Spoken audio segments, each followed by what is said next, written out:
We're here with Eric Bond and Keelan Ridley of the Blue Chips. You guys go to 1-2 tonight with a win, 79-71 over the previously unbeaten Blazers. Looked like you guys were winning the whole game. What worked for you tonight? It definitely wasn't me. It was a team effort. We got first game with our whole squad here. Keelan and Sam really attacked the boards, and that's pretty much it. We just rebounded and give it to those two guys. Keelan, you finished with 20 points, 7 rebounds. Most of your points came from the free throw line, 12 for 15. Last week your team only had 4 and you weren't here. You going to be a no-show the rest of the way at all?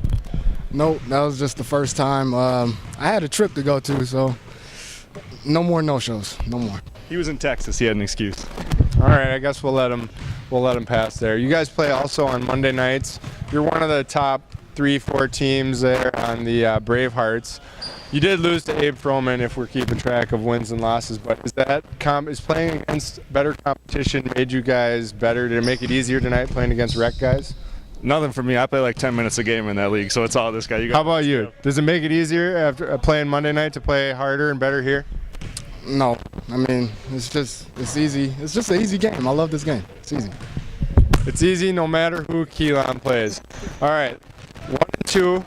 You guys know that the top 4 teams make the playoffs. At-large bids, we may have about 4 from Bloomington. What do you think your chances are of first, top 4, second, at-large?